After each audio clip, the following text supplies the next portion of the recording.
الحمد للہ وحدہ والصلاة والسلام علی من لا نبی بعدہ اما بعد اعوذ باللہ من الشیطان الرجیم بسم اللہ الرحمن الرحیم یا ایہا الناس انا خلقناکم من ذکر و انثی وجعلناکم شعوبا وقبائل لتعارفوا ان اکرمکم عند اللہ اتقاکم قال النبی صلی اللہ علیہ وسلم لیس منا من دعا الی العصبیہ ولیس منا من مات علی العصبیہ صدق اللہ العظیم رب اشرح لی صدری ویسر لی امری واحلل عقدۃ من لسانی یفقہوا قولی۔ سورۃ الحجرات 26واں پارہ آیت نمبر 13 آپ کے سامنے پڑھی ہے۔ اے انسانوں، ہم نے تم کو پیدا کیا ایک مرد اور عورت سے، اور تمہارے قبیلے اور تمہارے خاندان بنائے پہچان کے لیے، اور تم میں سے زیادہ اللہ کے یہاں عزت والا وہی ہے جو متقی ہے۔ معیار تقوی، معیار اکرام اور تکریم اور عزت اور شان اللہ کے یہاں پر جو بھی اللہ سے ڈر جائے، تو جو لوگ قوم پرستی کی طرف جاتے ہیں، عصبیت کی طرف جاتے ہیں، اور وہ چند چیزیں ہیں جن کے ذریعے سے وہ کھینچتے ہیں اس چیز کو قوم عصبیت کی طرف، اپنی قوم پرستی کی طرف، تو وہ یا تو وطن ہوتا ہے، یا زبان ہوتی ہے، یا رنگ ہوتا ہے، یا علاقہ ہوتا ہے۔ تو اس لیے علامہ اقبال نے بھی یہ کہا تھا کہ ان تازہ خداؤں میں وطن سب سے بڑا ہے، جو پیرہن اس کا ہے وہ مذہب کا کفن ہے۔ تو وہ قوم پرستی اگر ہو تو مذہب کے اندر بھی ہو، تو وہ یوں شکل میں ہندوستان میں نظر آتی ہے کہ یہ جناب براہمن ہے، اور یہ ویش ہے، اور یہ کھشتری ہے، اور یہ شودر ہے، اور مذہب کی بنیاد پہ ہی لوگوں کو تقسیم کر دیا۔ حالانکہ اس سے اونچا نظریہ وہ کھڑا تھا کہ ایک باپ اور ایک ماں، آدم اور حوا سے، حوا سے ساری انسانیت پیدا ہوئی، اور وہ یہ کہ تمہارا باپ ایک ہے، تمہاری ماں ایک ہے، ایک ہی تم نسل ہو۔ اس لیے نبی کریم صلی اللہ علیہ وسلم نے خطبہ حجۃ الوداع پر 10 ہجری میں وہاں پہ عرفات کے میدان میں فرمایا تھا، لا فخر للانساب کلکم بنو آدم و آدم من تراب، لا فخر للانساب، نسب پہ کوئی فخر نہ کرے، کسی عربی کو اجمی پر، کسی اجمی کو عربی پر کوئی فخر نہیں ہے، اور یہ بھی رنگ کی بنیاد پہ بھی کہا، کسی سرخ کو کسی کالے پر بھی کوئی فوقیت نہیں ہے۔ یہ جو رنگ کی بنیاد پر تمام یورپ یہ چلتا ہے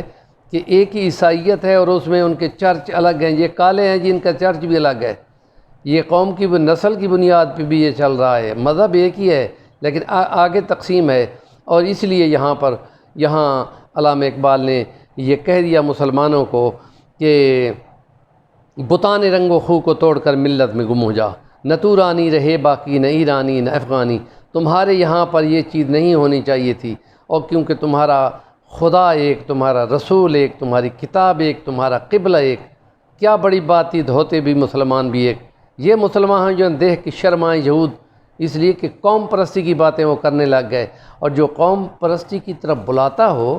کہ نبی کریم صلی اللہ علیہ وسلم کی سیرت کا مطالعہ بہت اہم ہے اور بہت ضروری ہے، وہ رہنما ہے، اس لیے کہ خدا کہہ چکا ہے لقد کان لکم فی رسول اللہ اسوۃ حسنہ۔ یہ 23 سال کی زندگی ہے نبی پاک صلی اللہ علیہ وسلم کی، اور ایک جنگ سے واپس آتے ہوئے منافقوں نے اپنے قوم کے لوگوں کو آواز دی، ان کے مقابلے کے لوگوں نے بھی اپنی قوم کی آواز دی، نبی کریم صلی اللہ علیہ وسلم تک یہ بات پہنچی تو آپ فوراً وہاں پہنچے، اور آپ کے یہ الفاظ تھے لیس منا من دعا الی العصبیہ، جس نے قوم پرستی کی طرف بلایا وہ ہمارا کچھ نہیں لگتا، اور جو اسی پہ مر گیا وہ اسلام پہ نہیں مرا، وہ کفر پہ مرا ہے۔ یعنی اس چیز کو اسلام کے نظریے میں کفر کہا گیا ہے، اس لیے کہ وہ بہت اونچا نظریہ ہے کہ جس نظریے میں خدا ایک، رسول ایک، کتاب ایک، قبلہ ایک، اور پھر نسلی اعتبار سے سب ایک ماں باپ سے، تو پھر یکجا کر دیا۔ اب اس کو جو توڑے گا علاقے کی بنیاد پہ، رنگ کی بنیاد پہ، زبان کی بنیاد پہ،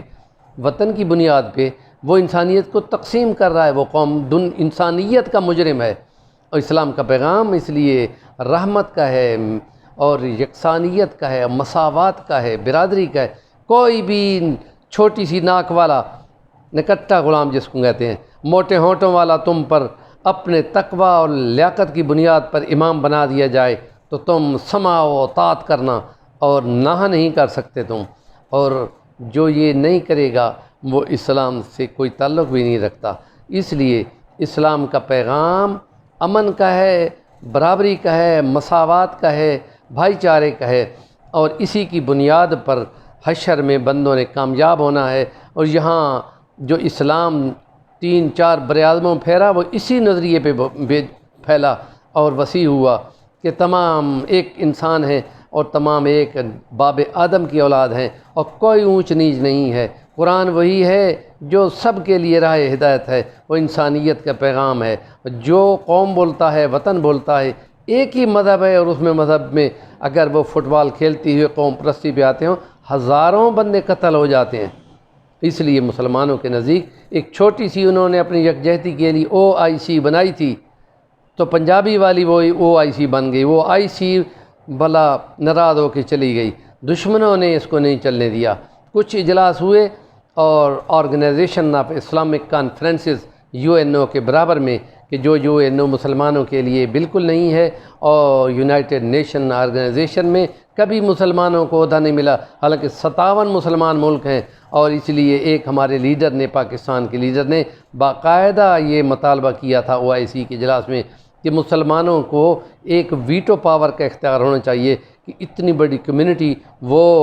اگر یکجہتی پہ ہیں تو ان میں ایک ایٹمی ملک پاکستان بھی ہے، تو ایٹمی ملک جو جتنے بھی ہیں 4-5 ہیں، تو ان میں مسلمانوں کا ایک ویٹو پاور بھی ضرور ہونا چاہیے۔ لیکن اس کو انہوں نے سنا نہیں یا اس کو آگے کنوے نہیں کیا، اور وہ مسلمانوں کے خلافت پر ایک ہونے سے بھی روکنے کے لیے پورا زور لگاتے ہیں، اور پھر بتانے رنگ و بو کو توڑ کر ملت میں گم ہو جا کو بھی چھپانا چاہتے ہیں، قوم پرستی پہ لانا چاہتے ہیں۔ اور مسلمان بھی اسی بات پہ بٹے ہوئے ہیں، تقسیم ہوئے ہیں، کہیں فرقہ بندی ہے، کہیں ذاتیں ہیں۔ کیا زمانے میں پنپنے کی یہی باتیں ہیں، یہی چل رہا ہے، اور یہ ہمارا قرآن نہ پڑھنے کے نتیجے میں ہے۔ قرآن تو انسانیت کی پیغام ہے، ہدایت کا، رہنمائی کا۔ اللہ پاک نیکی کی بات کو آگے پہنچانے والا بلائے، اور جو اس چینل کو صفی الرحمن الوانی کو سبسکرائب کرے، اللہ اس کو جزائے خیر دے، کیونکہ یہ پیغام نیکی کا ہے، دعوت کا ہے، تبلیغ کا ہے، تعلیم کا ہے۔ وآخر دعوانا الحمدللہ رب العالمین۔